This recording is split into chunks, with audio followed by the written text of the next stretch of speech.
Tofu and greens, give me some fried tofu and greens with a side order of rice and fava beans.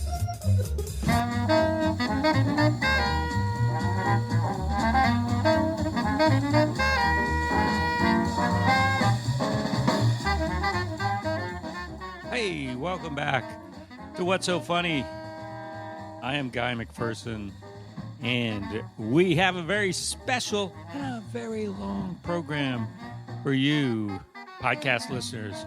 One that we had to divide up into 2 episodes on radio because, it's radio. But with a podcast, you can stop and start and get back to it whenever you want. So it's one massive show for you here today. Our guest is Myq Kaplan, all the way from New York City. And we start off the talk in his hotel room with me not knowing the last time he was our guest. And I promised that I would find out and let you know in the introduction.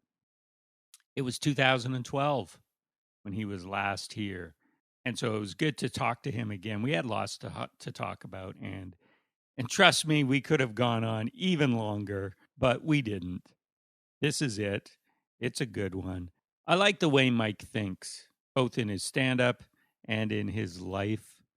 He just got a funny way about him, and he also thinks broadly and deeply. He's just a smart cookie, I think you'll find. Anyway, here's my conversation with Myq Kaplan. Welcome back. Thank you, Guy. It's been how long? I forgot to check. Normally I check when the last time a guest was on the program. I forgot to check. I will check if you don't know. I don't 100% know. I know it's got to be more than 3 years. Because that was the last time you were in Vancouver. I don't remember specifically, but that feels right. Okay, here's what I will do. Sure. I will research that and put it in the intro. Okay. How's that? So now that we're talking about it, we'll go, what's... Everyone else knows. We already know this. Well, welcome back, and it's nice to see you. The same. Thank you. I always enjoy your comedy, and I'm always super impressed by it. Last night, I saw you here at Yuck Yucks. Last time you were at Comedy Mix, so you're doing all the clubs, a tour of the clubs. Oh yeah, I'm in at all the clubs in Vancouver. Yes, thank you for coming to the shows when I do them here. Well, I love seeing you, and it's always impressive because it's always a different show, like completely. That's so any fans of yours who's going, oh, I really love this bit, I want to hear this bit, they're not going to hear that bit. It is very unlikely. I guess, I think it's a good problem to have that after the show, sometimes people are like, which one of your albums has what I just saw? And usually it's none of them. Mm-hmm. Because, once I record an album, then I do my best to work the new material in and the old material out. And then by the time the album comes out, the goal is to have as much of a new set as possible. And they're both great albums, I got to say. Oh, I appreciate it. Yeah.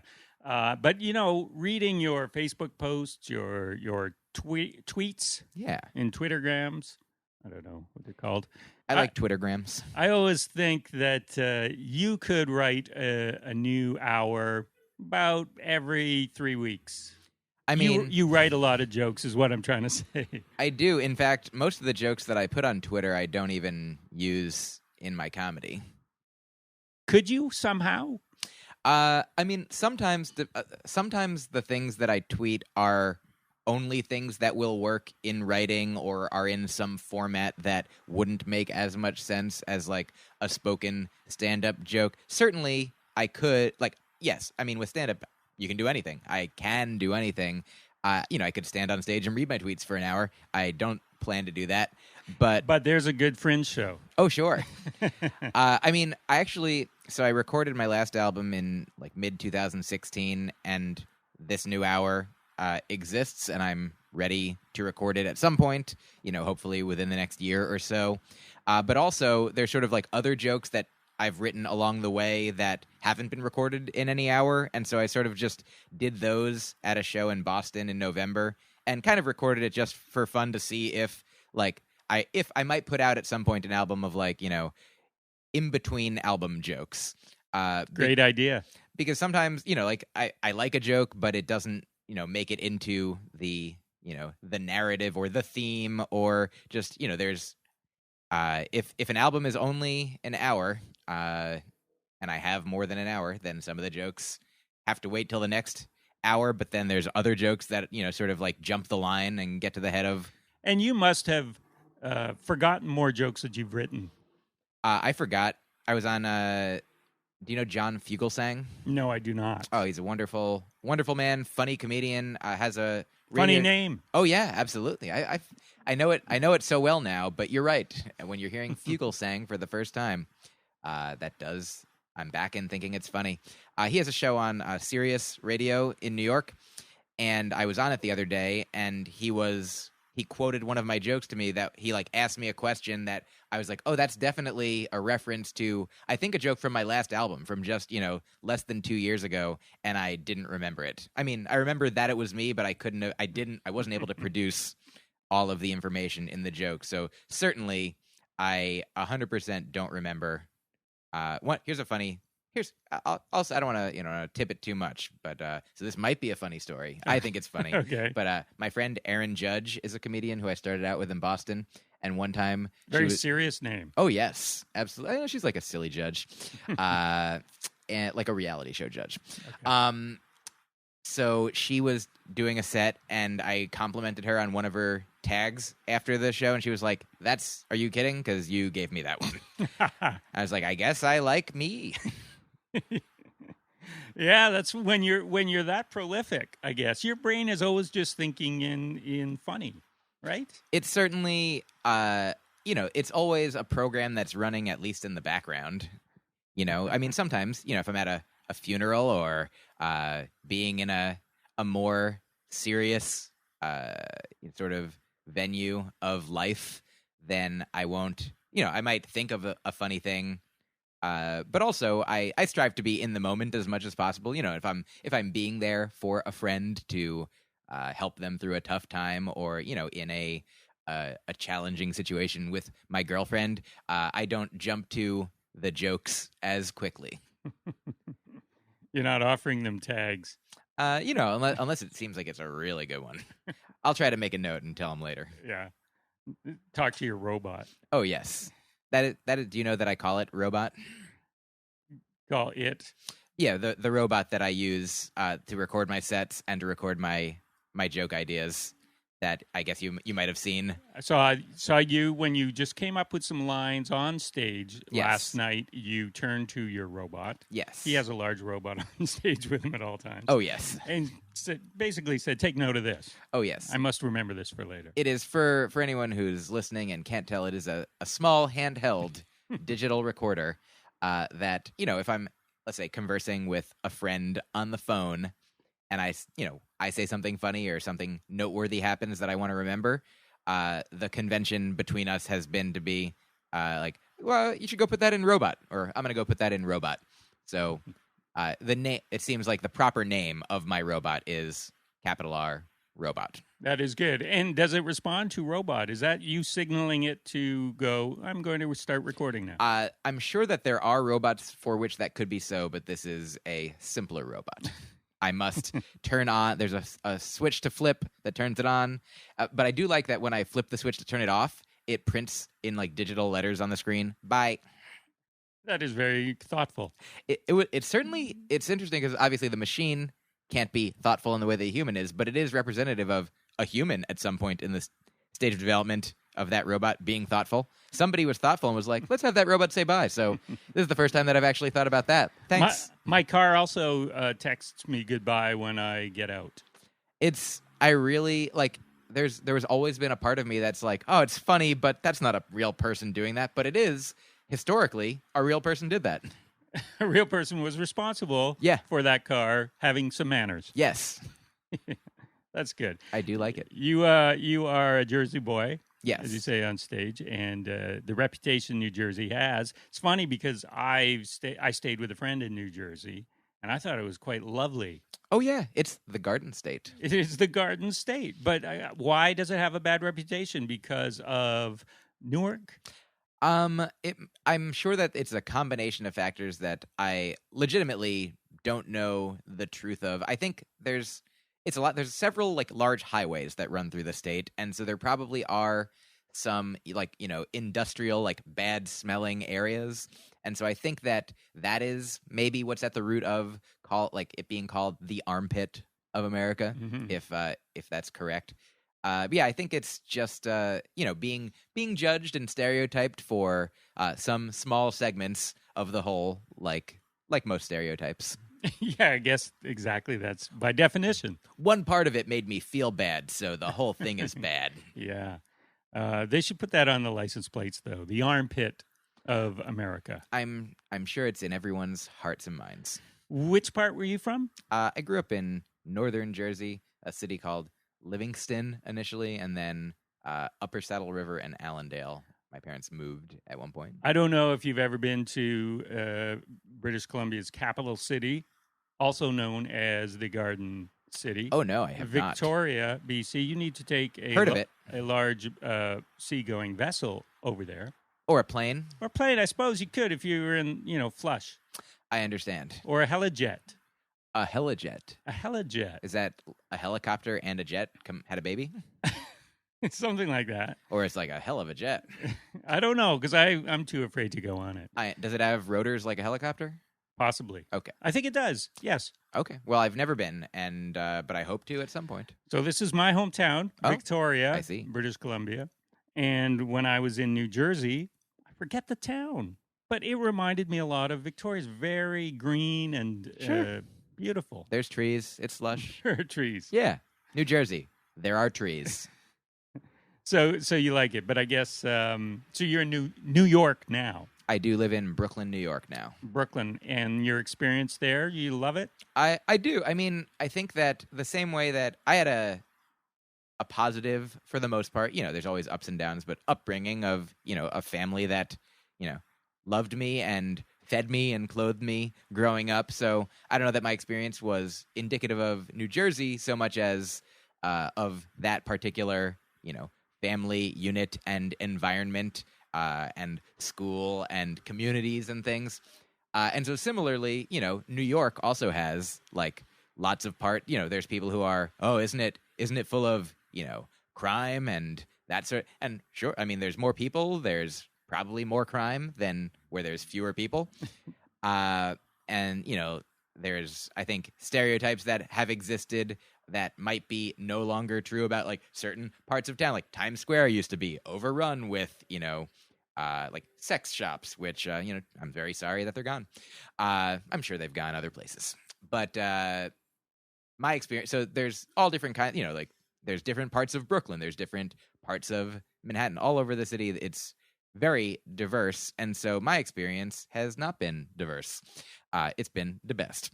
But also mostly because of, I think the person that I'm grateful that I've been able to grow into and continue to grow as and become better in the ways that I can. And so, I'm fortunate to live in a small apartment, but in a place near Prospect Park, which is a nice park in a nice, quiet neighborhood that has trees, and trees are important to me. Mm-hmm. So like Victoria. Oh yeah, Brooklyn. It could be. And we're recording this in Brooklyn as you hear the sirens go by. Exactly. A lot of because Vancouver doesn't have crime. No, that's tree-based crime happening in Brooklyn. Yeah, I've been in New York for almost 10 years now.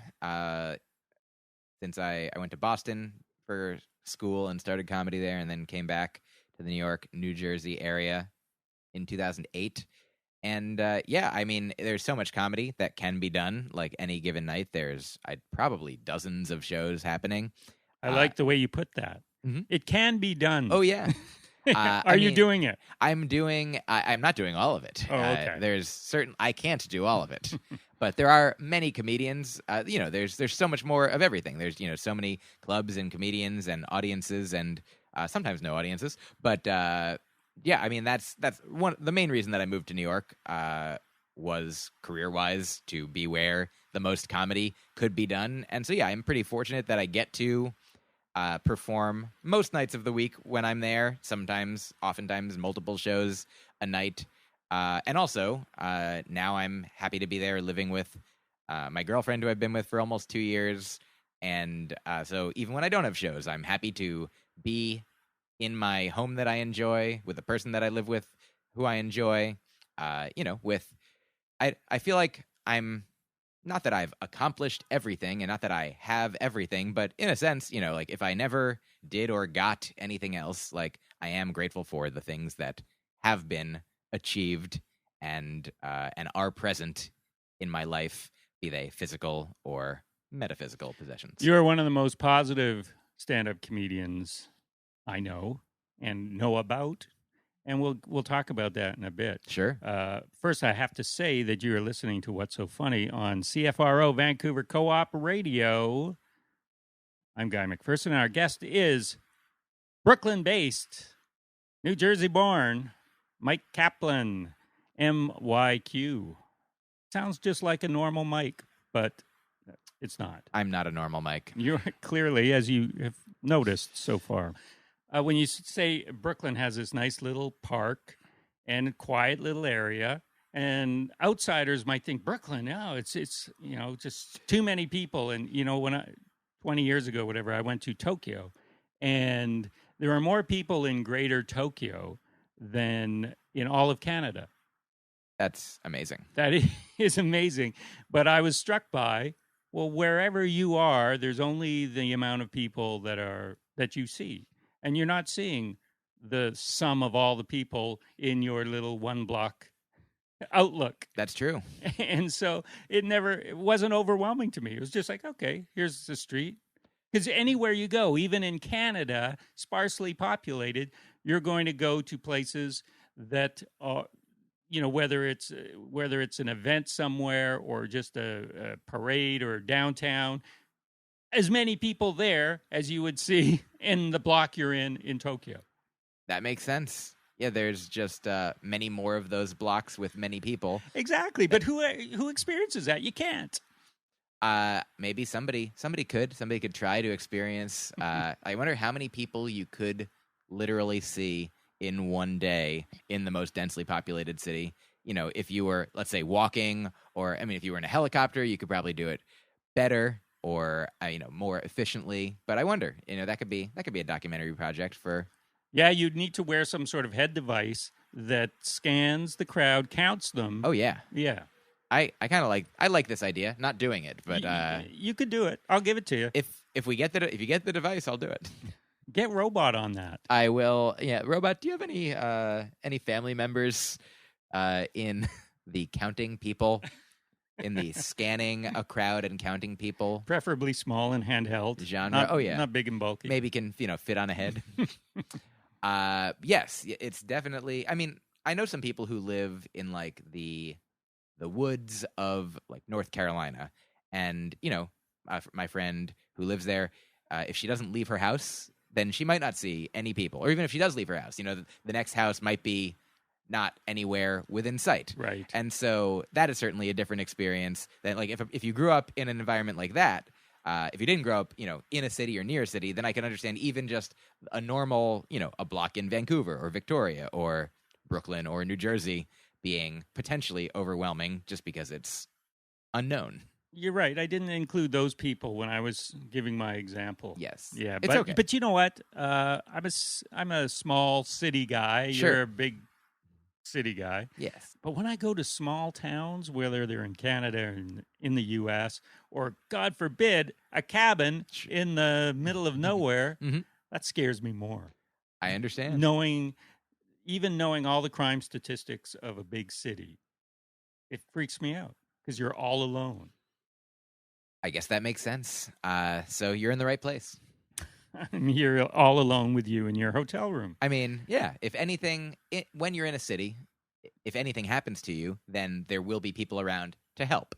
Yes. Of course, it might be that something happened to you because of one of those people. Exactly. So, Myq, last night I saw you perform.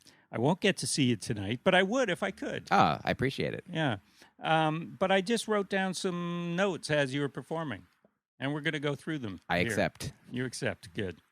One, I don't know if you know Chuck Byrne. He's a Vancouver boy who's been a Toronto comic for years and years and years, 20 years. He was a guest on the show. Very thoughtful about the process of stand-up comedy and things that he learned young, and he really truly believes. He has strong opinions on comedy. Okay. And one of his was he doesn't think a comedian should ever ask the crowd questions. Just get on with it. You know, instead of, have you ever done this? Have you ever done this? Like, it's just wasting time, and just describe what it is that you want. Go on. And I was wondering if there are any aspects of stand-up that you truly believe that you hate to see in, well, I know you don't hate because you're all about the love, but you prefer not to see in other stand-ups, or you think that there's a better way of doing it. A very thoughtful question, asked in a very thoughtful way. First, if I may respond to, like, I also I resonate with the idea behind Chuck. Is it? Yep. Like the specific example that you gave of Chuck's tastes. Because I also do think that there are many times when people do get into a topic by saying, hey, who has a dog? Here's my joke about a dog. Mm-hmm. And the who has a dog part is, it doesn't really necessarily accomplish anything. So that saying, here's my dog joke, would do. Though I think that sometimes when I ask people questions, I usually feel like I do have a purpose. In, like, sometimes, you know, if I talk about a thing that I'm not sure if everybody knows about, I do like to. Or there's one part where I talk about the band Nickelback. Yes, and there's sort of an important part of one of the funny parts of the joke is dependent on knowing who likes and or doesn't like Nickelback. Yes, I think that would be accepted in Chuck's idea of don't ask questions. I like it. I like the idea of guidelines rather than rules. Yes. Like, for example, you know, in the Jewish faith, there's a guideline, some might say a rule, for people to not work on the Sabbath. Mm-hmm. But if a doctor is walking down the street on the Sabbath and sees somebody that would die if the doctor didn't intervene and work and do the job of being a doctor, then the overarching rule is save a life. Life is more important than not working on the Sabbath. So there's wiggle room in the guidelines, you know, because there's a purpose. Mm-hmm. And so similarly, I appreciate your flexibility on behalf of Chuck. So I guess the main things that as you rightly suspect, I would never tell anybody not to do something. I would never say that is bad to do. Like, you know, as a comedian, as an artist, like as a human, you can do in ways like whatever you want. I'd be like, obviously, I would say don't hurt a person. If somebody was like, what do you do? What do you try to do? Certainly, I don't want to, like, physically hurt anybody. As far as emotionally hurting people, you can't always avoid that because you never know what sensitivities, like, there's stories about people telling a joke about an airplane and somebody in the audience being like, hey, my parent just died in a plane crash. It's like, well, that is a sad, I'm sorry, you know, but it doesn't mean that no one can tell a joke about a plane. But I do think that it doesn't go all the way. Like, I think that sometimes, you know, with society changing, because that is what society and the world and humans and culture does or do, there are jokes that, like, maybe would have been, you know, societally acceptable years and years ago, but now there's a comedian named Myq Dorval in Boston who I love, and he has a joke about being married to a Chinese woman, and they have a biracial son. He is a white man, and he was sharing with his child Tom and Jerry, a cartoon that he loved as a kid. And then there was one time when one of the characters hit another one over the head with a hammer, and I think it, quote, turned the other character Chinese because they were hit so hard. And he's like, oh my God, like, I don't want my child, like, seeing this and, like, not understand, like, that's not. And then the joke is that I love, he turns to his wife and he's like, oh my God, do you remember when this used to be okay? And she said, no. And I thought he was going to say, do you remember when this happened to you? that would be a different joke. But what I love about that is it really captures a truth about, how things are, I think, shifting in a positive way more quickly now than a lot of times before because of all the available points of view, that we can all. A good thing about the internet, Twitter, social media, and things is that there are so many voices. There's a diversity of voices, and like so many like valuable ones are rising, and different ones. Like this guy, a white guy who hadn't had the thought that he was like, oh, remember when that was okay? And because it seemed okay to him, but it, for his Chinese wife, it was never okay. But I wonder, though, if that's the truth. I mean, you think of what Hari Kondabolu has done with Apu on The Simpsons. Sure. Maybe it wasn't okay 20 years ago when he started that, but nobody said anything. At the time I heard it, I was like, I can't believe that this is allowed.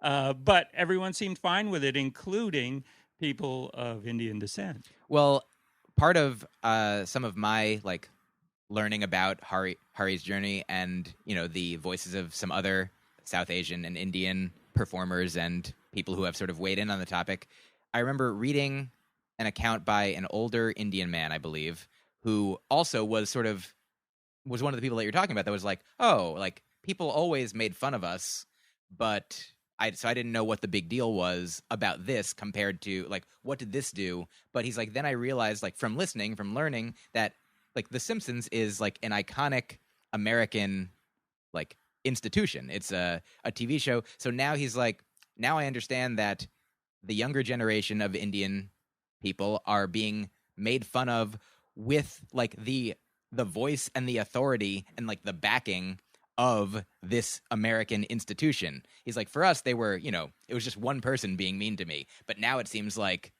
America, that The Simpsons, that the Simpsons is being used to be mean to me. And I'm describing this in a much less eloquent way, but I think that that's an explanation for why things are different now, and things always weren't like slavery existed when it existed.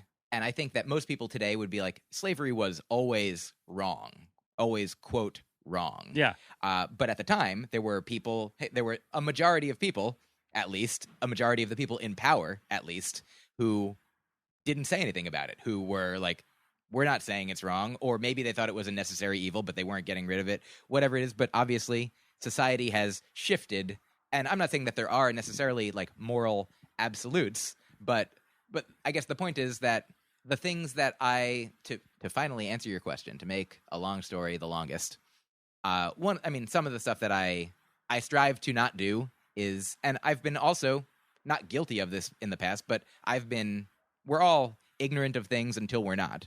So I probably have jokes that I've written over the, 10, 15 years ago that I wouldn't tell today if I wrote them, because I would think about, what they're about, and is the joke worth it? Even like some of Sarah Silverman's oldest jokes were like very powerful and coming from a point of view that I think she made clear was satire, but I imagine she wouldn't tell all of the jokes that she's ever told in the past today, because she has also, sort of evolved as a human, a performer, a comedian. And so the people that resonate with me the most are people who do care about, I think she has a very positive presence these days in comedy, online, on her new show, being there, caring, listening, and also still being, as funny or more funny. And so I guess I wouldn't say that there's a rule against, there's certainly many people talking about like race and gender and sexuality and, all of these topics in thoughtful ways. And then there are people doing them in easier ways and in ways that I think do a disservice to, So my short answer is the things that I don't like to see are racism, sexism, homophobia, misogyny, transphobia, right? Just general. And it's not to say that people can't. Of course, people can talk about those things, and people can be those things. People can express such viewpoints, and sometimes, there are people who thoughtfully express, like, I'm a white person. I'm not immune to like the white supremacist patriarchy that I've marinated in my whole life. It's like there are times that I've been like, oh wow, like the thing that I just thought is not my favorite thing. And sometimes that is where like thoughtful, interesting, valuable comedy can come from. But I guess when it's less self-aware, when it's, simply, like a stereotype for a punchline, let's say a stereotype that's been done over and over again and doesn't add anything new, and also because of its nature as a stereotype, I would say doesn't even necessarily resonate for me as a truth. Like some people are like, well, there's got to be some truth for it to be a stereotype. I don't even know if that's true. People say that, but I bet there are some stereotypes that have no basis in reality until people say them. Like, I don't know. Like, I don't think that anyone's done like a statistical analysis on every stereotype and seen like, oh, the things that people say about this race, are they actually more true of that race than they are of any other race? Like if you look at a horoscope, if you look at your astrological sign and be like, wow, there's a lot of things here that fit me. Yeah. What if you looked at another sign? Maybe there'd be a lot of things there that fit you. It's like the stereotype. Which group has the reputation for being cheap? Sure. Tell me. Who do you think? I don't want to, but certainly. Well, I will tell you. There's lots. I'm a McPherson, so it's Scottish background, but I don't think that's the reason. But I always heard that as Scottish people have a reputation of being cheap. And I'm Jewish, and I've heard it's Jewish people. Right. And then I went to see, before he broke huge and played arenas around the world, Russell Peters in Yuck Yucks in Vancouver. Oh, wow. And he just said, as if everybody knew, that Indian people are cheap. And I was like, is that a thing? It seems like people are cheap. People are cheap. It seems like nobody wants to waste their money. And when I listened to WTF with Mark Maron, and the guests talk about you can only talk about your own experience, and they say, oh, I'm this way because, all Catholics are this, or all Jewish people are this, or whatever. And no matter what it is, it seems like, hey, wait a second, I'm that. And so we're all kind of the same, and everybody wants to either put everybody into a different little slot or else put themselves into their own little slot for self-identity purposes. And on the flip side, within each of these groups, there are, I'm sure, Scottish people who are not cheap, and Jewish people that are not cheap, and Indian people that are not cheap. Like, it's not, we're all the same in that we're all also not a monolith. We're all individuals within our categories, as well as everybody, every category has every range of type of person. And so that doesn't quite have the punch when you say that on stage. Getter categories have, I don't know. Another thing, I don't spend a lot of time thinking about what I don't like, but sometimes when people don't move the microphone stand out from in front of them, like especially if they take the mic out of the stand and then stand behind the empty microphone stand, that's a thing that I try not to do. Yes, I hear that from some comics, but it doesn't bother me at all as an audience member. And I guess here's another one. I guess is sort of like maybe like fidgeting with and like leaning on in a way that seems kind of nervous. I guess maybe it's like if you're leaning on the mic stand, like you can use the mic stand however you want to. But don't be nervous. Yeah, I mean, if you're nervous, that's fine. Be nervous. Have a great time. Going back to that Tom and Jerry cartoon, I think often we these days hear something and automatically assume the worst. I don't know the intention of that cartoon. I've never seen it. Sure. And I guess playing devil's advocate, but it could be that you're hitting the hammer with a head and you just become, not because you're dumb, but it just snaps something and you become a completely different person. And that was their way of showing what this is completely out of the realm of who they were originally. And it's not necessarily a negative. Now, that's an overly positive interpretation of it, but I think people automatically assume, he must mean the worst. I understand the point that you're making, and I also don't know, of course, I don't know the creator's intent. It does seem to be, whatever the case is, absurd. Whatever is happening, that is an absurd thing to happen. Like, I've never seen... But it's a cartoon. It is a cartoon, that's true.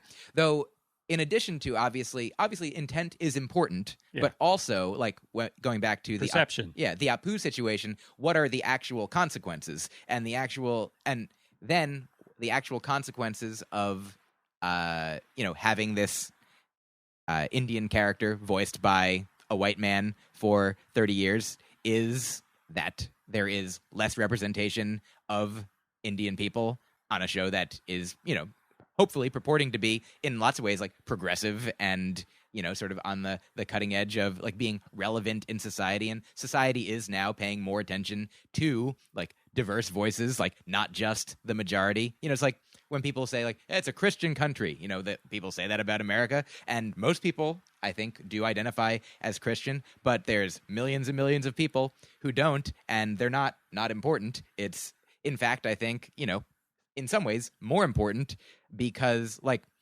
say with money, if there's a lot of people that have a lot of money, like, well, that's then great. That's their money. And then for all the people that don't have any money, it's much more important that, the people at the bottom are helped a little, like, out of the bottom than it is for the people at the top to, even just remain exactly where they are. Mm-hmm. Like, I'm happy to give some of my money away every year because I have enough that I can do that. And similarly, they're like white people, like the white males, let's say straight white males especially, have had enough or more than enough. And the thing is, obviously, there are individual straight white males who don't.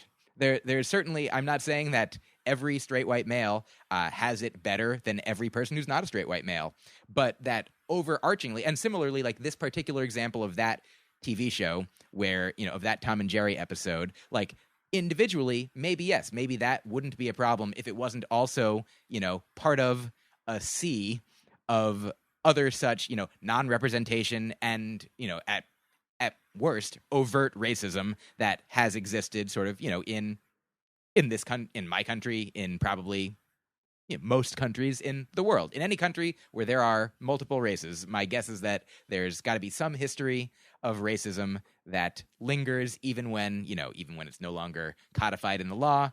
And I don't even know if we're past that yet. And probably even in countries where there aren't multiple races, there must be some sort of prejudice just for other reasons. It's like that great Saturday Night Live sketch with Andrew Young, I think it was, and Garrett Morris. Oh, I don't know it. They've been saying that whites are smarter than blacks for hundreds of years, baby, right? And we have only had these IQ tests for, 20, 30 years. Now, how did the IQ of white intellectual superiority originate in the first place? Well, that's a very interesting point. My theory is that it's based on the fact that light-skinned blacks are smarter than dark-skinned blacks.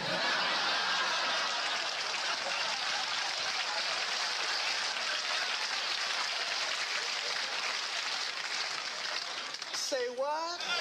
What I'm trying to say is, even in a country, I don't know, are there many where there aren't multiple races? There would be other ways of looking at somebody and going, well, they're with that caste. I guess India. Oh yeah, I mean, yeah, it's not necessarily all, but race is a construct of its own kind. So certainly, yes, there are divisions based on certainly class and caste and all kinds of things that don't even rhyme with class and caste anyway.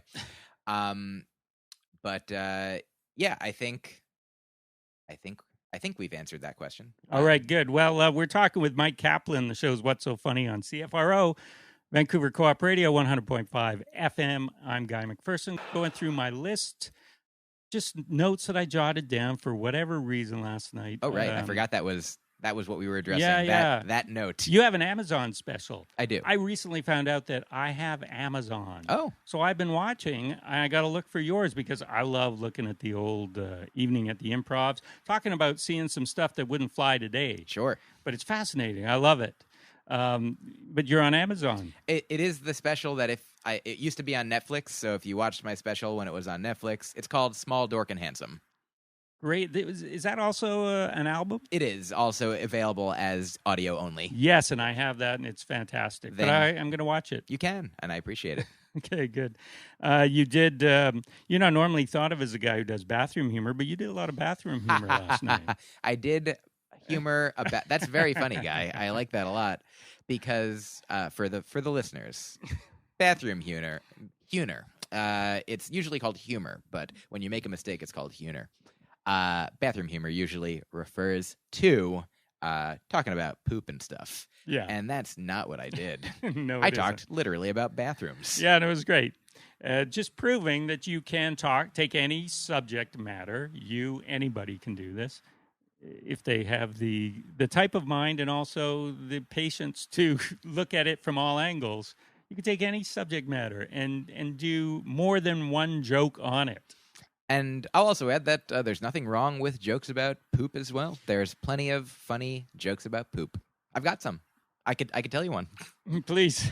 So I don't know. Are there any restrictions on what can and can't be said on this radio? Go ahead. Well, I guess I'll tell you somebody else's like funny poop joke. I don't want to poop my own horn. That's not my joke. Do you know Brian Kiley? Yes. Brian is one of the cleanest comedians I've ever seen, one of the funniest, and I think this is his only joke that has a swear word in it.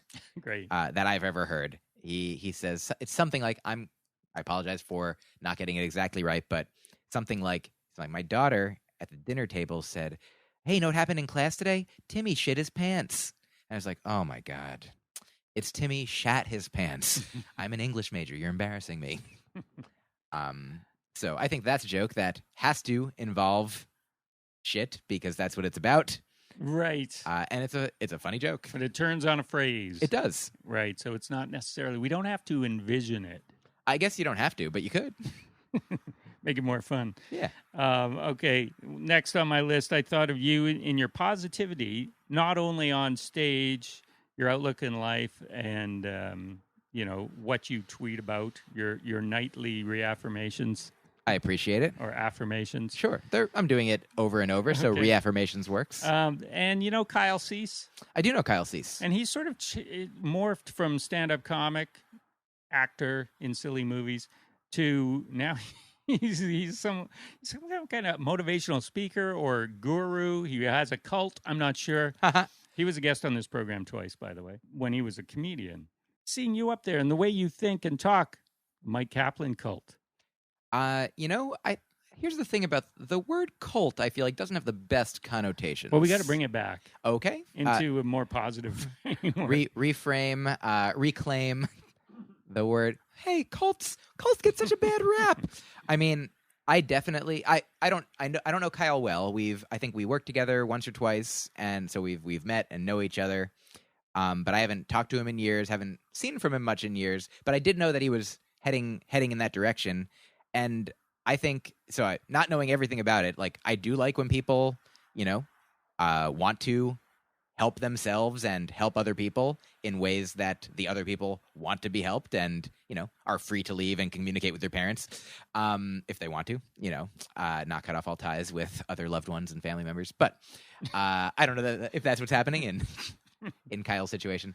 I guess maybe I'm stereotyping cults. Yeah. But I can't speak to Kyle's experience, but I feel like most comedians, a goal is to become yourself as much as possible, become who you are on stage, and then attract audiences, not to live with you in a commune necessarily, but to come to the shows. I come here whenever I come to Vancouver, you come to the shows. So you're in it. It's like the National Guard is in America, I think you can join and then you just go maybe 2 weekends a month and then 2 weeks over the summer. So it's not the full-fledged, I don't have a military going. I'm a pacifist as well. But you're in, the cult National Guard. Where I'll show up whenever. I mean, that's the goal. I know friends try to talk me out of going to see you, and I just I won't have any of it. That's funny. But just for the record, Kyle Cease does not run a cult. More a motivational speaker. Sure. Yeah. And I didn't think of this last night, but I mean, his stand-up, from what I remember, is very silly, but also like you, his brain just seems to work on overdrive, and the levels and the joke and then the tags all come in and. Oh yeah, I remember his comedy being very funny. I liked him a lot, and so I'll say I still like him, unless I'm given a reason not to. But yeah, I think that, I mean, I'm a big fan of, like, Pete Holmes is another guy who I wouldn't say is exactly, Pete's Pete, Kyle's Kyle, I'm me. But Pete dabbles in, and or more than dabbles in, the realm of, like Ram Dass and Eckhart Tolle and, the people who are not comedians but are gurus or, seekers of this type of, discussers of enlightenment and that realm of the universe. And I'm a fan of that realm of the universe. Like, I listen to Ram Dass's podcast. I don't know Ram Dass. Oh. I know Ramtha. Oh, a different person. I mean, other than that, we're all one. Ram Dass was born and named Richard Alpert and studied, I believe, and worked with Timothy Leary. LSD guy. Yeah, an LSD guy. I think when Timothy Leary got fired for that, Richard Alpert, who would become Ram Dass's bosses, were like, so just keep away from the psychedelics and we'll be okay. And he did not. And he left, a very, quote, successful job and life that didn't make him happy for something that is now fulfilling him more and has been doing for decades. I remember, here's and a funny, probably more lucrative. that I don't know. I mean, he was like, I think, a Harvard professor. He was by his own account in the upper echelons of, societal lucrativeness. So maybe not. I don't know how much money he had. I don't know how much money he has now, but he certainly had more than enough before. And my guess is that he has at least enough now. But I remember there's a story he told on his podcast, I think, about when he left his job and people were like, oh no, like you're doing the wrong thing. Like he's like, everybody in my life was telling me, like, you're giving this up. You have so much. And they thought, basically, like, everybody was telling me, and I was like, maybe this is like the definition of psychosis. They're all crazy. And I like that a lot. So Be Here Now is a book that he created in like maybe the 60s or 70s. And it's just this beautiful, like, sort of spiritual text. It's got images and these just like stories, fables, words, meditations, ideas, philosophies. I'm a big fan. Like, I like doing comedy.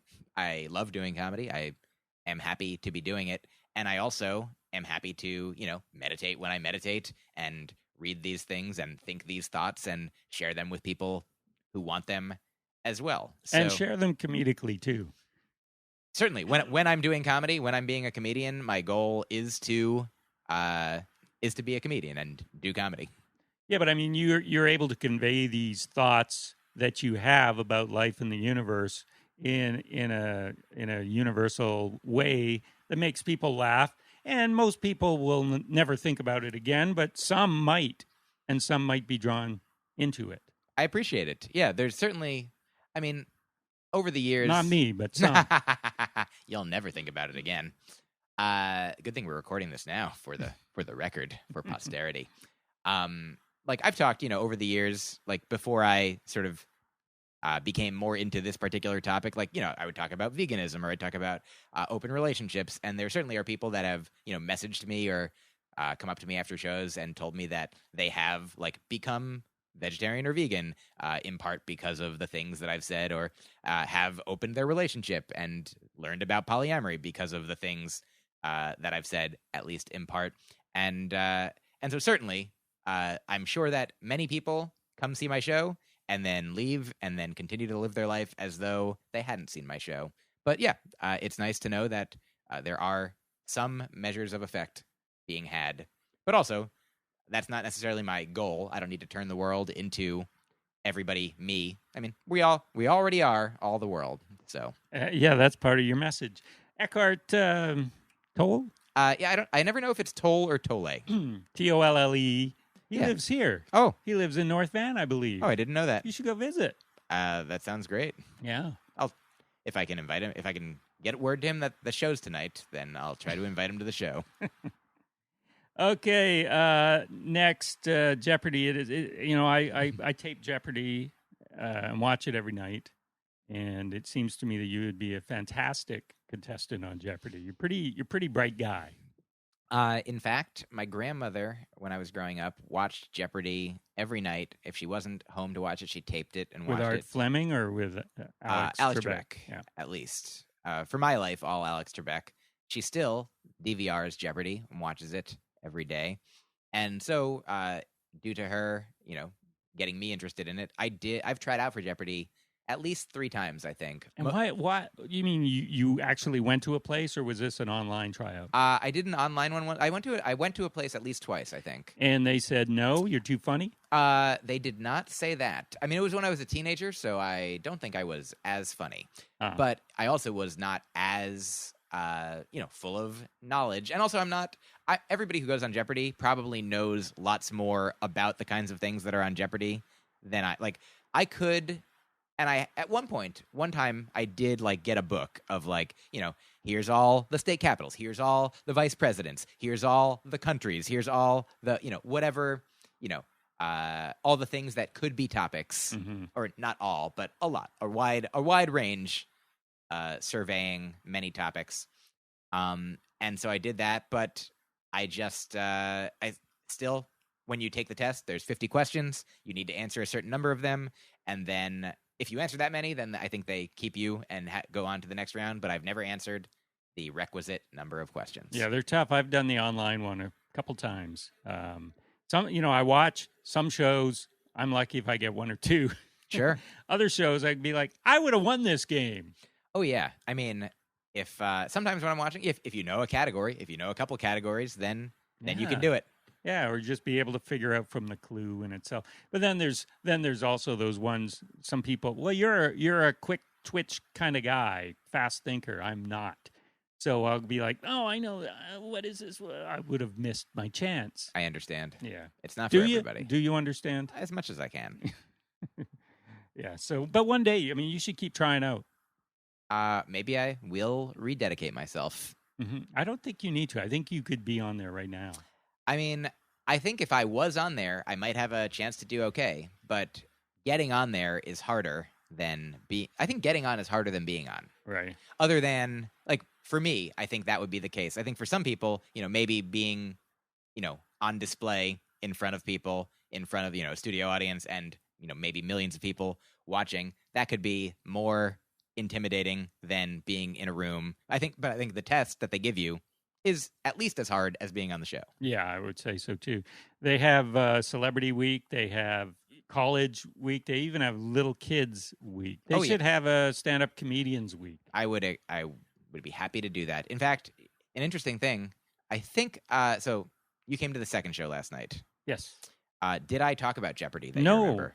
In the first show I did. You did? Yeah, there's actually, so I was just struck by your overall knowledge of things, and I jotted down, I bet you'd be good on Jeopardy. It's interesting because, so in the hour, so I have, each show last night, I had 60 minutes, and I did a few different things on each show, so I couldn't do, I have more than, the hour that I'm working on now, the show is more than an hour.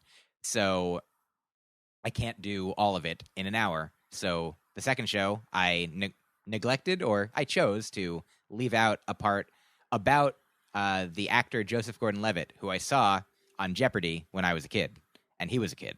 And so there's a little chunk about that sort of comes up at the end, but it doesn't necessarily affect the rest of the show, so that's why it's a part that can be extracted. Right, and it was when I saw you, but in the first show, it was you there. did talk about it. Yeah, do you want, here's a snippet that Okay. I like. But mainly it's, one part of it is, this is Jeopardy. That's the thing that they say on Jeopardy. But I feel like it should be, what is Jeopardy?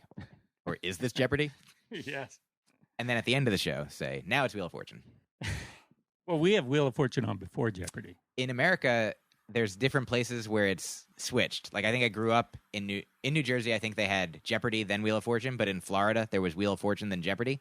So if you wanted, depending where you were, you could, help somebody in the other place look real smart. You jot down all the answers.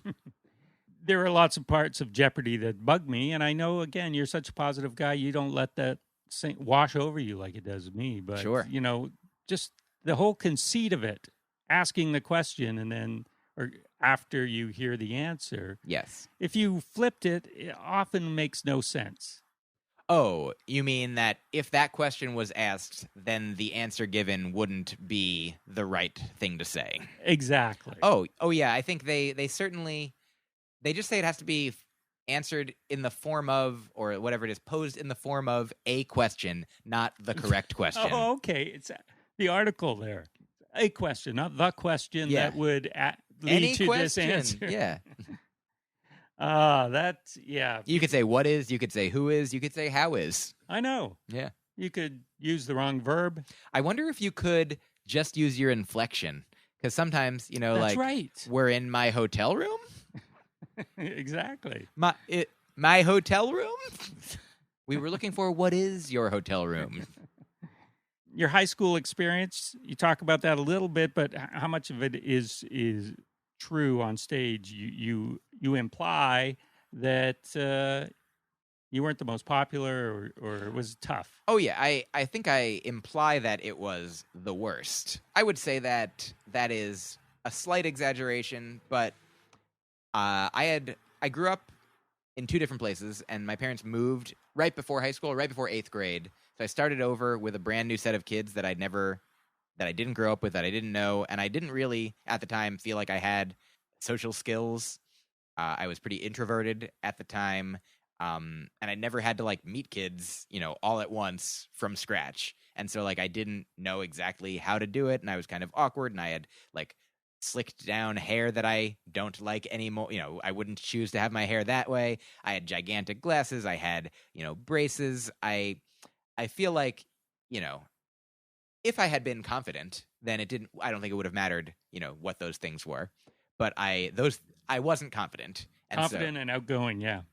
And so I didn't make friends very quickly in high school.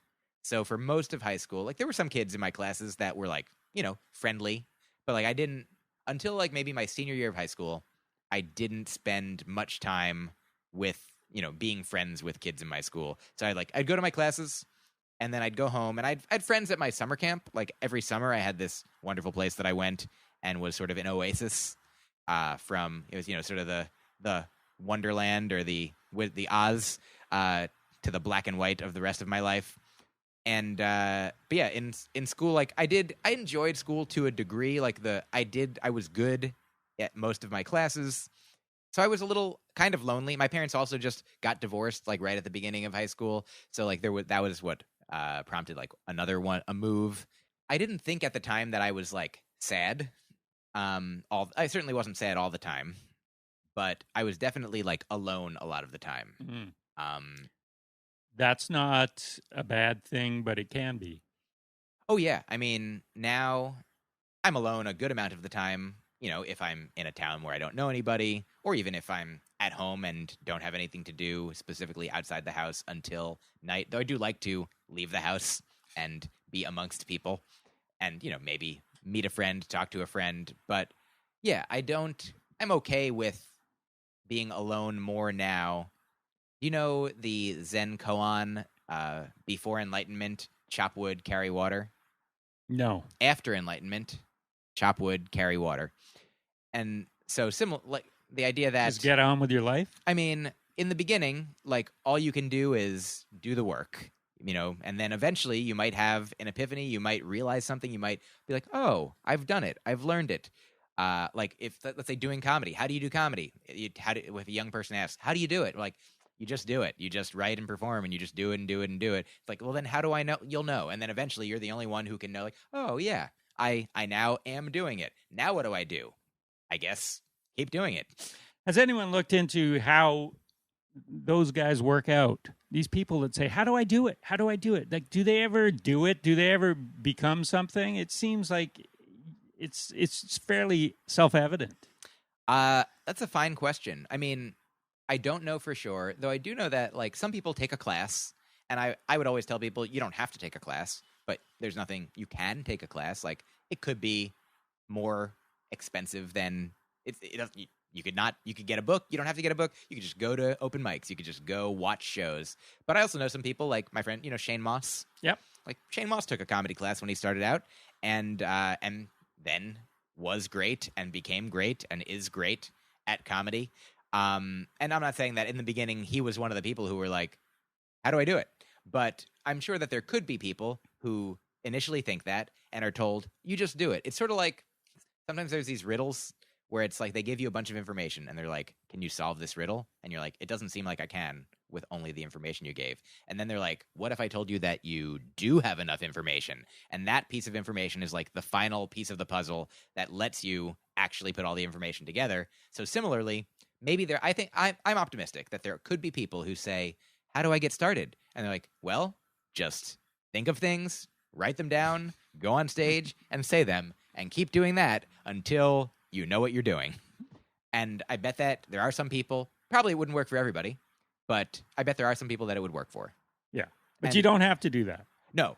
The reason that that I brought up the chop wood, carry water idea is that in high school, I think the chopping wood and carrying water that I was doing was being alone.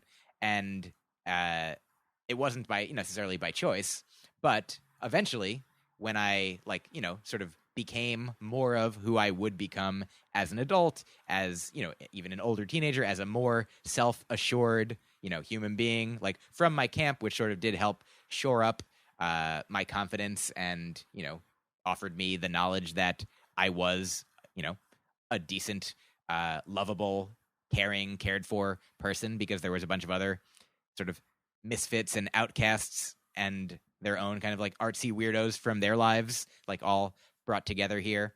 And so now, as an adult, I can do the chop wood and carry water of being alone, but it has, a different context, a different meaning, because I've had the journey that I have. That is deep. What is deep? How's your time, by the way? Oh, I'm fine. Okay, good. I'm great. Because happy to keep talking. Good. That is Myq Kaplan, and I'm Guy McPherson. The show's What's So Funny on CFRO Vancouver, Co-op Radio 100.5 FM. And a note to our affiliates, we will be running long.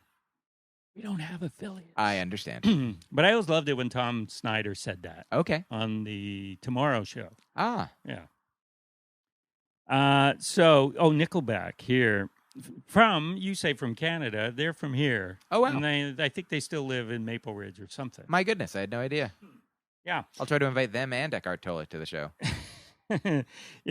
So you ask the crowd, no spoilers here, but you ask the crowd, how many people love Nickelback? Some people applaud. How many people hate? Is that the I usually phrase? Say enjoy the music of Nickelback and do not enjoy the music of Nickelback. Aha. So my initial response was, and what I held to was I didn't applaud either. Because I thought, well, I don't listen like you. I don't listen to Nickelback. If you played something right now, I wouldn't be able to say that's Nickelback. I'm not sure. I think I've heard them, but I don't know. Sure. But then I'm always, it's like, do you believe in God? I'm always taken by the semantics of that. And I always say, well, I don't actively believe in God. And I don't actively not enjoy Nickelback, but it's true that I don't enjoy them because I don't listen to them. But it's not actively disliking them. Here's an interesting thing that you just made me think. The word enjoy has, I think, two meanings, or at least two different connotations or sub-meanings. Like, if I ask you, like, if Nickelback was on right now, or if any music was on, and you were enjoying it, you'd be like, oh, I am enjoying. I'm like in the process of enjoying. But when I'm asking the crowd, do you enjoy it? It's certainly not asking, are you enjoying it right now? Like, are you... Correct. It has to mean like... A general sense. Yes. Like, have you enjoyed it before is probably... No, because you could enjoy it once. Yes.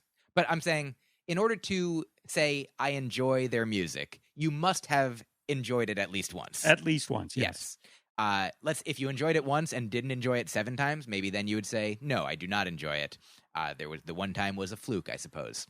But the question, it is, and this is sort of like one of the tricky things of language, and not tricky as difficult, but I mean, sort of like can be used as a trick. Have you heard of, I think it's Quine, who is either a philosopher or a logician. Let's say a logician. I think it's Quine who had these like oh no, it's not Quine. It's Grice. Gricean maxims. There's these maxims of communication. And I don't remember exactly what they are, but you can look them up. I think there's 4 of them. And like one of them, one of them essentially means like in normal conversation, you won't say more than you need to or less than you need to get your point across. Like here, imagine this conversation. I think this is from my studying it in college. If I said to you, "Hey, is Dave home?"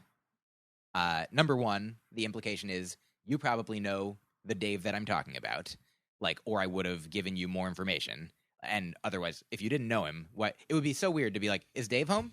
And you to be like, "I don't even know what Dave you're talking about." Right. So there's enough implication in I'm saying something that you can understand. And then if you answered, "Well, there is a green car outside his house," if that means something, it probably means that Dave has a green car. Yeah. And you know where he lives. Exactly. And it's not here. Right. So, but comedy can sometimes be like used to, or the Gricean maxims can be sort of subverted. Like, here's an example of like an old joke I heard as a kid. What month has 28 days? And the answer, people are supposed to say February, and then they're supposed to be made to feel foolish when the answer is all of them. Yeah. Because the question seemingly implies what month has only 28 days, or what's the only month that has 28 days. But in fact, it's a joke that I don't really love. I'm like, come on. What are you doing and why are you doing it? How is that helping? It's just teaching a kid that people can be mean. Yeah. And trick you. But the point is that sometimes jokes exist like that. Or, I mean, in nicer ways, like sometimes like, "Oh, yeah, I don't like that person. I love them." You know, like, yes. Normally if you say, "I don't like that person," it means a very specific thing, but it's part of the, subversion of that expectation that creates the misdirection and the surprise of comedy. Now, the same way, like if I say, I am sincerely asking, like, do you enjoy the music of Nickelback? And do you not enjoy the music of Nickelback? I think you did the exact right thing. You responded to you certainly responded to the spirit of my question, the intention, because you're not a fan, but you don't hate them. So you didn't respond to either way. Like you said earlier, I'm ignorant. Sure. Once I learn more about them, then I won't be ignorant anymore. And then I might have an opinion whether I like them or hate them. Or maybe I still wouldn't be neither. It'd be like, I don't care about them. Oh, yeah. Here's an interesting thing. I think I mentioned kombucha on stage. One time I did a show at a college for not a huge audience, but sometimes I say I'm the kombucha of comedy for a reason. And one time I got the sense that I was like, does anybody not know what kombucha is? And like a few people like clapped and I was like, oh, okay, and then I was like, out of curiosity, I was like, who likes kombucha? And some people clapped. And I was like, who doesn't like kombucha? And some people clapped. And then I asked, who doesn't have an opinion, or who like neither likes nor dislikes kombucha? And some people clapped. And I was like, now of those people, have you had kombucha? And I expected it to be no, because I'm like, kombucha is a very specific thing. I'm like, I feel like you either will like it or you won't. But there's some people that like perhaps you with Nickelback, once you set out to learn, they were like, yeah, I had it, and I have still no opinion after having it. Yeah, it was fine. Yeah, it's... I wouldn't have it again. Yeah. I didn't hate it. So I like that. But yeah, the question of... I'm always very... Sometimes it's very important to say the exact right words in the question, in the comment, or in any of the jokes, because I want to say what I believe and what is true, and what is also necessary to further the course of the joke. So I'm pretty confident in that doing what I'm doing gets the results that I want.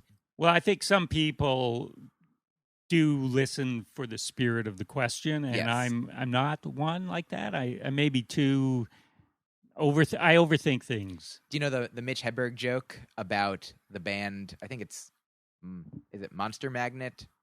I think whatever it is. He's like, I went to a concert. I might not do his voice, or I might lapse into it in a second if I can, but or if I cannot avoid it.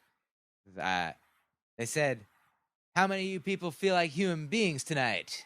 And then they said, "How many of you feel like animals?" He probably didn't say people. "How many of you feel like human beings tonight? How many of you feel like animals?" And everybody screamed. But I screamed at the human beings part because I did not know it was a 2-part question. And so you might have also done that if you didn't know that it was good. Like, yeah, I feel like a human being. Why not? Absolutely. I'll scream like a human. And so similarly, literally, like the letter of the law, I say to the crowd that you're in, do you enjoy? I mean, you did the right thing when I said, clap your hands if you enjoy the music of Nickelback. And you didn't, you don't, so you didn't. And then who does not? Here's. I think I think I'm at the point. Analyzing. I've got it. I thanks, listeners, for indulging this. If you have, and you must have, if you're hearing me say this, unless you zoomed ahead and you're like, they must be done talking about it by now. So to not enjoy something, that's the thing. To not like versus to dislike. Those are two different things, but they sometimes mean the same thing. Yeah. So if you say, I don't like Nickelback, it usually means I dislike Nickelback. Right.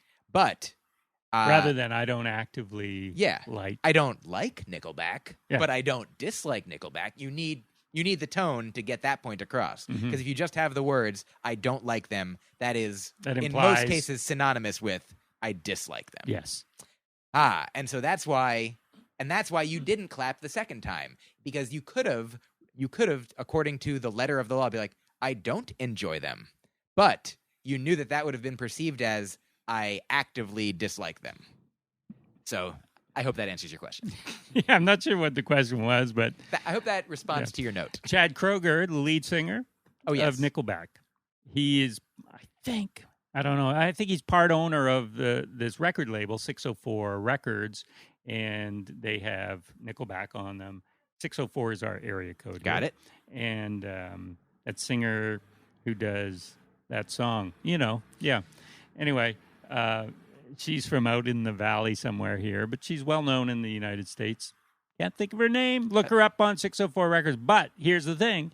They have also started within the last year or two recording and releasing many comedy albums, stand-up albums from a lot of great local stand-up comics here. Wow.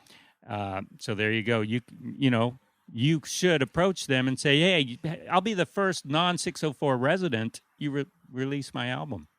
It would be really interesting to do like an EP of just my Nickelback material. Wouldn't it? On 604 Records. Yeah.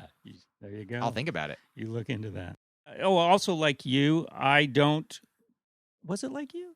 Or did you just reference this? I don't play favorites. Even as a kid, someone would say, like, who's your best friend? And I was like, I don't want to choose out of all my friends. This one's the best. That's very nice. And yes, I did have a joke about not requiring favorites, where some people do. Some people are like, what is your favorite movie? Some people are like, who is your best friend? Just last week, somebody, I think my sister was asking me who are your 5 favorite comics.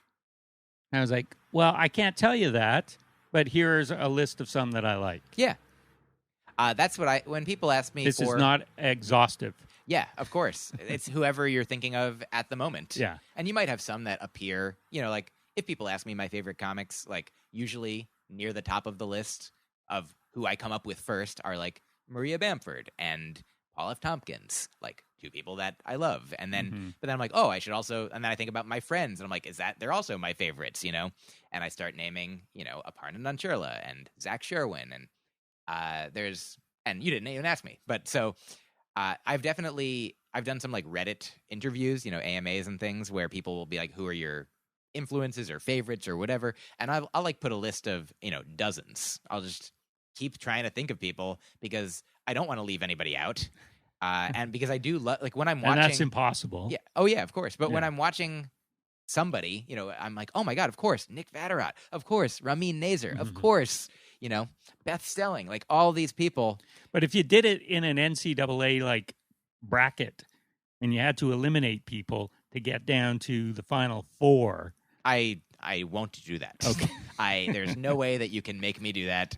I 100%. Because also, like, the same way, like, if you're like, what's your favorite food? And if you had one, most people still wouldn't want to eat only that for the rest of their lives. It would soon become one of your least favorite foods. Exactly. Yeah. And I don't think that would necessarily happen if I could only watch one comedian, but I don't have to only watch one comedian. That's the wonderful thing about the world. They probably would become one of your least favorite comics. Oh, I guess you start to notice the tendencies, and like with a sportscaster, I may hear them for the first few times ago. I really like this person. Then they're on all the time. I begin to hate them. Same with podcast hosts. That could be. I guess I'm thinking about people who do like turn over material very quickly or improvise a lot, like Rory Scovel. Like, he sometimes does a different hour every night, for a week. Yeah. And I think it would take a lot. There's some people that it would take a long time. It would take a lot longer for sure. Yeah. But yeah. And so I don't think I'll ever have to put that to the test.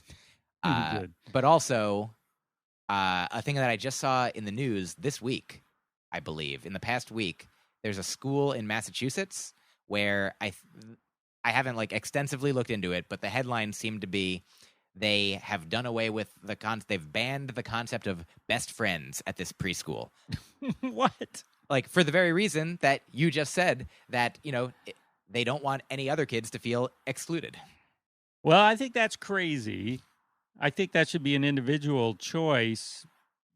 Because once you even make that a thing, now people are thinking, oh, yeah, who is my best friend? Rather than just going about chopping wood and carrying water. Well, I think, let's imagine, just to play the advocate of these the Angels Yeah. Advocate. Angels Advocate. Why don't we call it Angels Advocate? Let's say, a teacher observed the kids, and one kid was like, this is my best friend. And then like everybody did break up into best friends, and they're like, hey, let's not have best friends. Let's just all be friends. Like, if that was where the impetus was from a place of inclusivity. And I'm sure that is. And so, but of course, when things become rules and not guidelines, then they sometimes become rigid and can become less productive and sometimes counterproductive. So I don't know the whole story, but I do know that it was relevant to what we were just talking about. It certainly was. I'll give you that. You can't argue with me. Are you on ayahuasca right now? In some ways, I assume there's DMT in our bodies all the time. Is there? Oh yeah. And explain what DMT is. I think it's dimethyltryptamine. I'm a non-drug user. Sure. Dimethyltryptamine? Tryptamine, I think. Yeah, dimethyltryptamine, or sometimes I think it's short for dude man trippy. And we all have it. Yes, I believe every living thing has it within them. What does it do when it's not making us trippy? Well, there's some other inhibitors in our heads that are keeping it from making us trip all the time. Like, I'm not sure if it has anything to do with dreams, because ayahuasca, the effects of it sometimes can be dreamlike. And so I'm not sure what it's doing when we're asleep. But I know that, from what I understand, when we die, it is what floods our brain and perhaps is responsible for the various, visual effects and emotional effects that people have sometimes when they have near-death experiences. The DMT is responsible for Yes. that, okay. Because the inhibitors die before them. I suppose that must be so. The inhibitors power down in some way. We're out of here. Yeah, I don't know the science, but I do know that when you do ayahuasca, it's made of a vine and a leaf, and one of them has more DMT in it, and the other one has an inhibitor for the inhibitors. This is interesting. Now, why would a plant have DMT? I'm beyond my scope of expertise 100%, but if I had to guess based on anecdotal discussions and learning from the guide that I go to who leads ayahuasca ceremonies, I've talked with him about it, but I certainly don't know. Shaman. Very uninformed. Shame on you. I would say that sometimes there are like sort of symbiotic relationships between different species. That it's like sometimes, like some flowers need bees to help continue to reproduce, like to pollinate. And in some ways, I think there are some like plants that when eaten, then, maybe go through the human system and come out and then maybe help fertilize or do something. I think that there's some way in which the plants having DMT in them, if they are eaten by humans, like it represents, they've evolved to that level, we've evolved to our level, and there's some kind of interconnectedness in that, humans, obviously on the most basic level, we need plants to continue the cycle of oxygen and carbon dioxide that we inhale and exhale. And so I think it's something, my guess is that it would be something like that, but I don't know. So the reason I brought up ayahuasca is Please. because you talked a lot about it on stage. I did. And I guess you're going to do a show on the theme of your ayahuasca experiences. It's something that I knew was kind of a plant and hallucinogenic, but I don't know a lot about it. So you've done this. What led you to want to try it? You don't, because you're not like a drug user. You said you'd used mushrooms. Yes. Or consumed. Yes. I'll say I used them. Used them. Yeah. Okay. And is that your only drug experience? Have you done a lot? I have done a fair amount of mushrooms. I've done a fair amount of ayahuasca. And what's a fair amount? I mean, probably more than fair compared to most. Most people haven't done it at all, I bet. That's right, me. You are like most people, I bet, in that respect. I would say, so it's 2018. Yeah. And I started doing it in 2014. And I don't know the number of times that I've done it. I know that it's probably a double-digit number. Wow. Okay. And you have to go somewhere. You don't do this in Brooklyn, do you? I actually do it in Brooklyn. Oh, do you? Yes. I was thinking of you being out in the desert. Sometimes the place that I've done it that's not in the United States is I did go to Peru with the guide because that is where he is from, and he takes trips there and leads trips there once or twice a year. And so a couple of years ago, I did go with him there for a week. But mostly, he does come to New York from where he lives once a month or so. Yeah, and do you have to be in like a padded room, locked in for your own safety? Not padded. Like I have not experienced anybody needing to be restrained or like, mostly you sit there and you have your own personal introspective experience. They do like you're not. How many people are doing this at once? The most that I've ever experienced is probably like 30-something people. But I know that there have been bigger gatherings, and I've done it in a group as small as like a private ceremony of only 4 people. But I'd say usually it's between like 10-ish and 20-ish. And you don't get self-conscious about what you may do or say amongst these strangers? Well, you don't say anything. You don't at all? No. It's all you just going, whoa, that's... Yes. It's all like a meditative internal experience. Is it? Yes. And, okay. One of the guidelines is that one of the closer things to a rule is don't talk to people and don't touch people because they're having whatever their own experience is, and it could be impactful. And the drug will not make you violate that rule. A fine question. It mostly doesn't. So to tell you what I'm about to tell you, I'll first tell you that the guide leads the ceremony with songs. Or songs? Yeah, they're called Icaros. Those 2-note songs in religion? Oh no, they are many more than 2 notes. Okay. They're beautiful. They are like these traditional songs that have been passed down for centuries. South American? I believe they are mostly South American in origin. They are in different languages, some ancient languages, some modern languages. Probably there could be still some being created by, guides today. The less reputable guides. I mean, all the guides today are guides today. So. They're just singing gibberish, and people are going, "Oh, it's an ancient language." I mean, I doubt that is what's happening, but there could be people that are doing that. There are certainly there are less reputable guides for sure. Sure. But so they're sort of like they're somewhat between like a song and a mantra. They are meant to, like, most of them are not in English, and so if you don't know the language they're in, that's not important. You're just meant to sort of follow the feel of the song, and they're also, I believe, scientifically potentially meant to help stimulate the pineal gland, which helps with the effects. I don't know in what way any more than that, but that's what I've been told.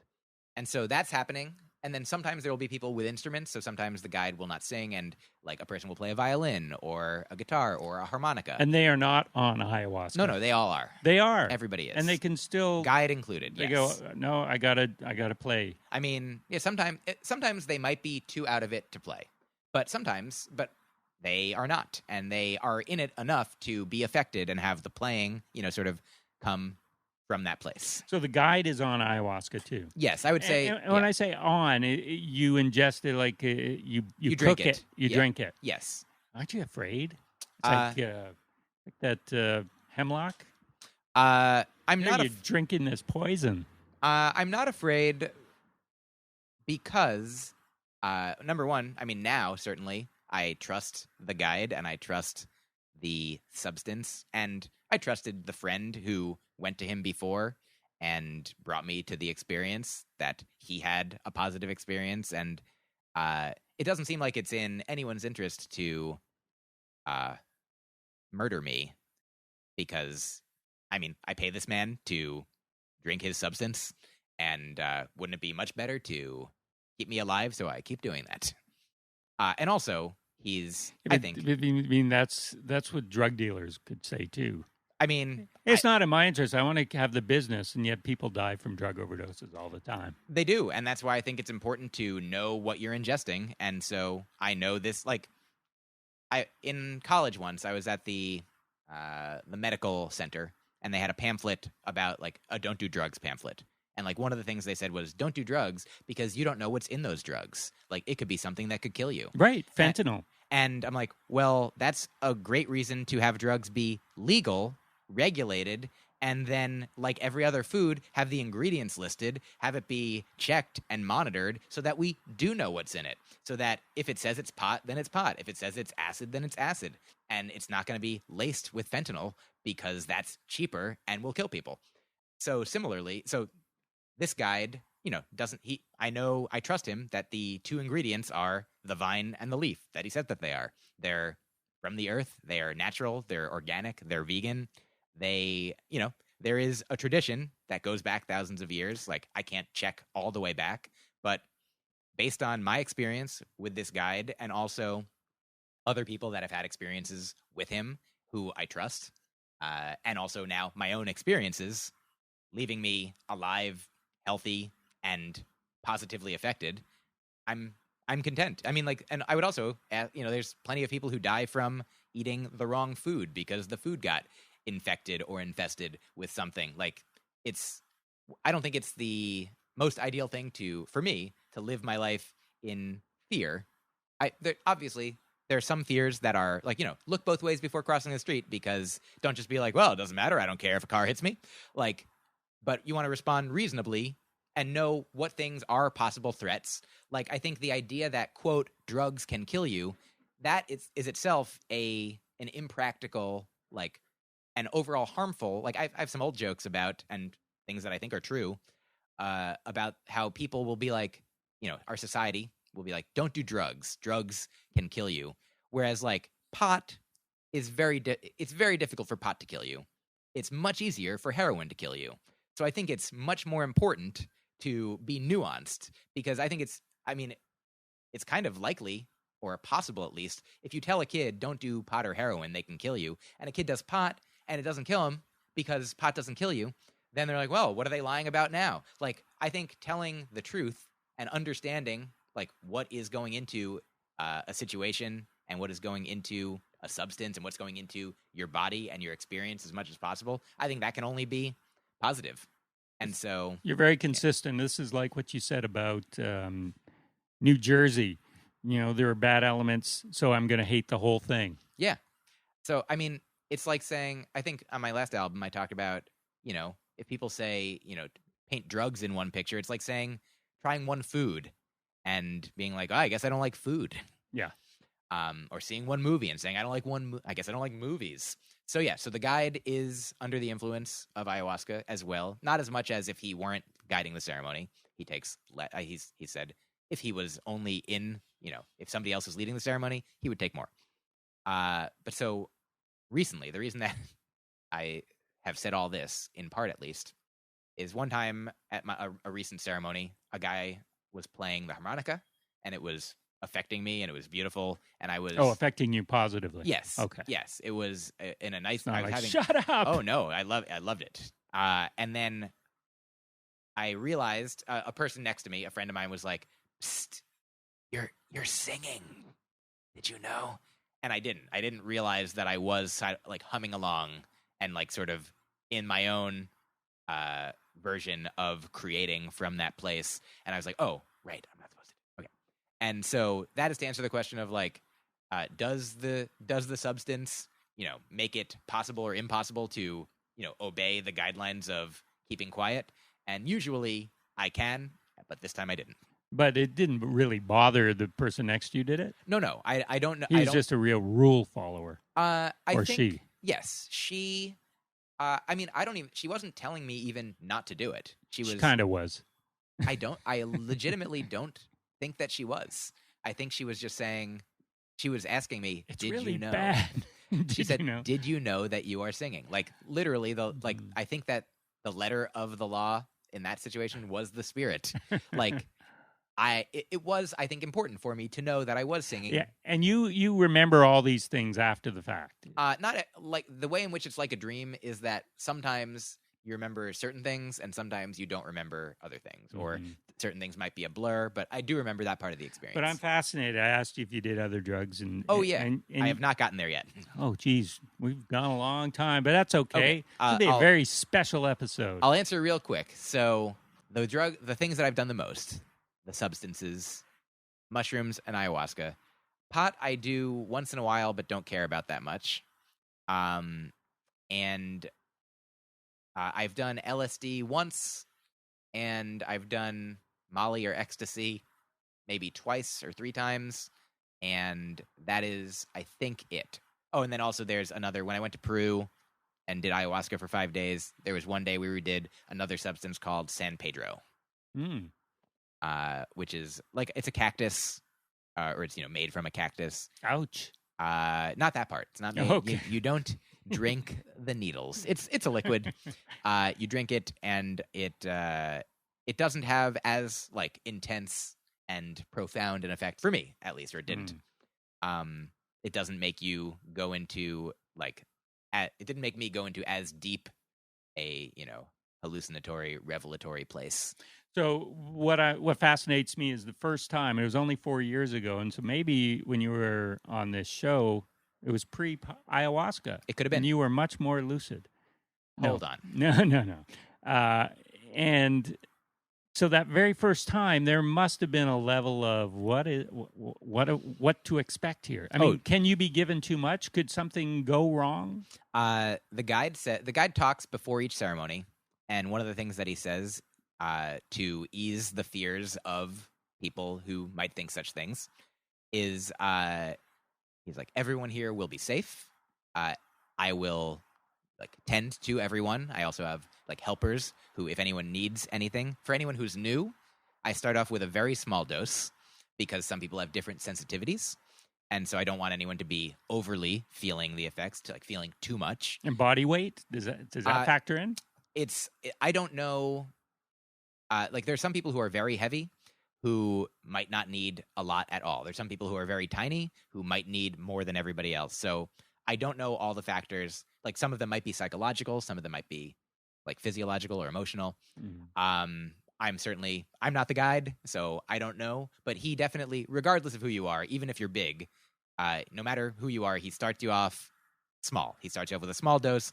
And then over the course of the evening, if you are not feeling the effects, which there was a woman at a recent ceremony where, so maybe like in the middle or maybe like an hour into a several hour thing, he'll pause and say, if anyone would like some more, if anyone needs more, if you're not feeling the effects the way that you want to, come up and have some more. And a woman came up, and I was nearby, so I heard her say, "What are the effects supposed to be?" And kind of like everybody who could hear her kind of laughed a little bit, because it's like, have you done mushrooms? No. When I've done mushrooms, I have an experience where sometimes, like, I'll start to feel things. I'll be like, oh, this is different, but it's not the full-on effects that I know can exist. But sometimes I'll be like, is this it? Is this it? Is this it? Kind of what I call pre-epiphanies. Like, oh, this is something. And then when it's full on, I'm like, oh, wow, I can't believe that I ever thought that the pre-thing was the this thing. And so similarly, now having had the ayahuasca, like, full experience, which is often different, and there's, like, every time it can be, like, wholly different than all the other times that I've done it. But there sometimes is, like the Twilight Zone. Like, every episode is different characters, a different setting, but there's something Twilight Zone-y about the whole thing. And so that's sort of what it's like. But the first time, the guide always says, he always assures people, I mean, and it's often at somebody's first time, he'll say, in order to overdose, you would need 50 shots, and everybody gets one shot. Oh, wow. So yeah, so he knows, and they know, like, through years and decades and centuries of practicing. Mm-hmm. Yeah. Yeah, but you know what you've come away with, this positivity, and I think you were pretty positive even before that. I think I was. And the way your mind thinks about the universe and death and human existence, I think that's probably you even if you had never taken ayahuasca. Maybe it just made you think of that. It's definitely me. Ayahuasca, the guide says, is a tool. Sometimes he says it's like... It's not very nice. It's a GPS. Like a GPS for, you know, it doesn't tell you who you are, but it tells you where you are. Things that it might help you... Like, there's two categories of things that it... I and some friends have sort of assessed that it helps us with. One of them is, like, life coaching, which is like, you know, maybe it might make you think about a relationship that you have that isn't working or isn't going the way that you want it to, or, you know, it could be your mother or your partner, or, you know, something that's been going on with a friend, and it can help focus on, you know, loving yourself, loving them, compassion, forgiveness. And then the other category is death coaching. And that's something that I think I might not have necessarily come to as quickly in the same way without this tool.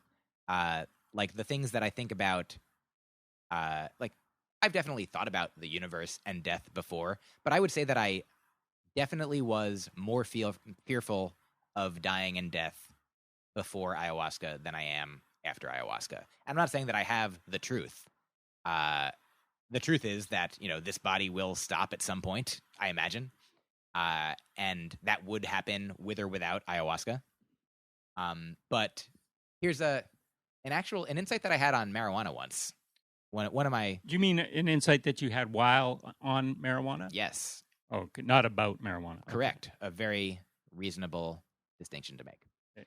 I smoked for the first time when I was like 23 or 24, and I didn't love it. And so I mostly don't do it. But a couple years ago, I was at a friend's wedding, and it was like a whole weekend affair. And so we were just staying in these cabins in New Hampshire. And there was a party at night, and somebody had a vape pen. And I don't like smoking with smoke hurts me, you know? I don't like taking smoke into my lungs, but vapor feels better. Vapor, like, I hardly feel it at all. You mean it feels good, or it just feels better than smoke? Definitely better than smoke. I wouldn't say that. I hardly notice the feeling. So I wouldn't say that it feels actively good. It's like Nickelback for you. It's the Nickelback of... And, yeah, so I took some into my head, and then I felt high and good immediately in a way that I don't always with pot. And I was like, oh, this is great. But then immediately I had sort of a fear. I was like, oh, no, what if I took in too much? Like, what if this is only the beginning? What if it becomes more than I can handle? Like, what if I freak out later? And then I was able to, in that moment, be like, well, if you're going to freak out later, then freak out later.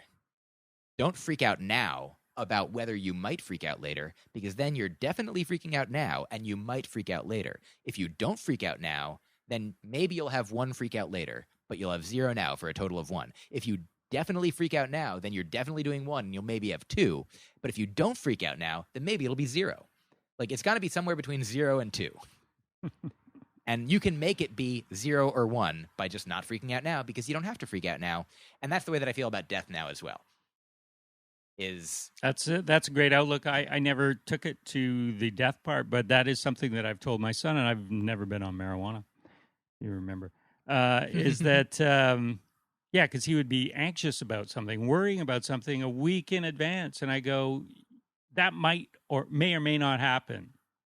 So if it happens, then you can be worried about it. In the meantime, you don't want to ruin, if it doesn't happen, ruin your whole week worrying about it. Yes. Yeah. There's a Taoist quote that I like. I don't know if this is an accurate quote. I think it's accurate but not exact. Something like, either a thing is something you can control or something that you can't control. So if you can't control it, don't worry about it, because you can't control it. And if you can control it, then don't worry about it, because you can control it. So you never have to worry about anything. We're very Taoist. Yeah. We do what we can. Hey, we're going to end soon because, one, this has gone on a long time, and I could keep talking for even longer. But two, I just got a notification that my parking is ending. Oh, I see. So we're going to do a new segment. Please. Never been done on this show before. Excited. It's pending. Okay. Depends on how you do. I accept. And it also depends on if I remember to do it in the future. It all makes sense. But I also thought of this last night because on the stage you referenced a street joke, like an old joke. And here today you have paraphrased at least 3 other comics' jokes. Yes. And I was thinking last night, a new segment for the show, comic, you tell me your choice, either a great street joke that you've always loved, but you can't do street jokes on stage. Of course. Or somebody's joke that you think is brilliant, another stand-up. Sure. How's that for a segment? I love it. Okay, good. Can I do both? Yes, they'll be perfect. Because I imagine some guests will go, I can't think of any. Oh, yeah. So here. So you can plug one of mine in later for somebody else. Okay. So I will, for the comedian's joke, the first one that springs to mind is Emo Phillips. There's just so many that I love, but this one, do you know this? He says, it's sort of a 2-part joke. He says, I was working opening for him in February of several years ago. And he said, February is the month that sees the birthdays of Darwin and Abraham Lincoln, the 2 sworn enemies of the South. And then he says, now, I love the South, but I'm prejudiced. He's such a great writer. Yeah, that is a beautiful joke. Mm-hmm. And here's my most recent favorite street joke. Okay. What do you mean most recent? You hear a lot? Friends share them once in a while. Yeah. It's nice. Good. Yeah, they're not, when you don't know any, then it comes a lot, but then the drip is still dripping along. But so 2 men are talking. One of them says, I just started taking this new medication for my memory, and it's fantastic. And the other one says, wow, that's great. What's it called? And the guy's like, okay. What is the name of that flower? He's like, what flower? Daffodil, daisy, geranium, chrysanthemum. No. It's it comes in different colors, but it's usually red, and it has thorns. Oh, a rose? Yes, that is it. Rose, what's the name of my medication? Great jokes. And some comics and some people love street jokes, and they just can't tell them. Sure. Like you hear it and you go, oh, I'm going to remember this, and then you try. Oh, yeah. Yeah. I love it a lot. But that's good. I'm glad. And you're great for the first new segment. What do we call that segment? Oh, I'll think. I can't think off the top of my head, but I'll work on it for you. Okay, thanks. How about new joke, old joke? New joke, old joke? Yeah. If you're asking for somebody to share a new joke with everybody that they might not know, or a street joke, which is an old joke. Okay, we got to make that clear. New joke. You don't need to come up with 2, but you can if you like. Yes. Okay, I like understand. it. Myq Kaplan, it's always great talking with you. I enjoyed it. The same to you. Thanks so much. Thank you. Thanks to Myq Kaplan for inviting me to his hotel room, where we talked for an hour and 45 minutes. and we could have gone on longer. As I say, I hope you enjoyed it. I like talking to him. All right. We'll talk to you again next time you tune in. So it's on you. Good night.